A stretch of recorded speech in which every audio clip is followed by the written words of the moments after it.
big difference with Draft Champions, and the whole intent is to target the people who are into fantasy football. The best part of fantasy football is drafting your team. So we implemented a draft into this mode. The first thing you do, you get a team of base players, and then you draft to pick out 15 rounds to build out your team. You build it out based on the offense and defensive style you employ. Then you take that team out on the gridiron, you play a short 4 or 5 quick game season, and then you're done. You can redraft and start it over. The whole idea is being able to start it and finish it in one night.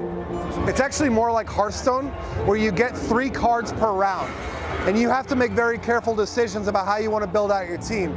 For example, if you wait to round 10 and you don't have a quarterback, you might not see a quarterback in the last 4 rounds, then you're kind of screwed. So it's important to get the critical positions to build your offense and defense in the early rounds. Some really tough strategic decisions, but yeah, it's more like Hearthstone with a 3-round draft, 3 cards, 15 rounds in the draft. So the gameplay theme this year is called Be the Playmaker. Internally, we call it Air Supremacy. It's all about quarterbacks, wide receivers, and defenders, and the fight for the ball in the air. We've modified our quarterback loco handoff system. We have 2 new types of passes, our body high pass and body low pass. We have 3 types of catches now, whereas before we only had 1. Now you can do a possession catch, what we call a rat catch or run after catch, and an aggressive catch, which is like a high point, a jumping catch. And you can choose to employ those at your will. On the defensive side of the ball, we added a play receiver mechanic. So if you're not in a position to play the ball with our ball hawk mechanic, you do play receiver, you can knock out the ball from the receiver at the catch and prevent catches from happening.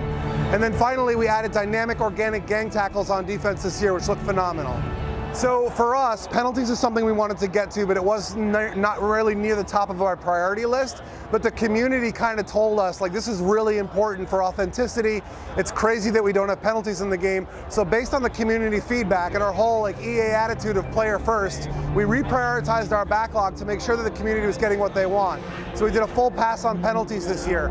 We've added, I think, 8 to 15 new types of penalties. We have face smacks, unnecessary roughness, pass interference, offensive pass interference, defensive holding, like the list goes on and on and on. The coolest part of it, though, is that there's a penalty trait that AI players have, and players in the NFL who are more likely to be penalized, guys like Brandon Brown or Willie Colon, will be more likely to pick up penalties in the game. You'll see stat banners popping up over players' heads in post-play. You'll see these big quarterback monoliths, and all of them are tied to stats, and the commentary supports that. We also made a big investment in living worlds. We have females in the crowd for the first time ever. We have terrible towels in certain stadiums. We have signs in the crowd, all new additions this year. The PA announcer's gotten some work done. Crowd chants have gotten some work done. So I think Living Worlds is also a huge aspect of presentation this year.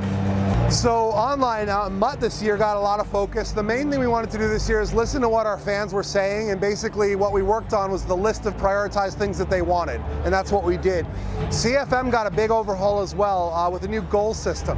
So when you're in game, you're getting goals about advancing your players. So the system is telling you, like, hey, try to get this guy 3 touches, or try to get at least 4 catches to this guy, and that's the way you build your player. And so, having that real-time dynamic element of micro goals showing up adds a whole new layer to the game in CFM. Madden NFL 16 comes out August 25th on Xbox One, PlayStation 4, PlayStation 3, and Xbox.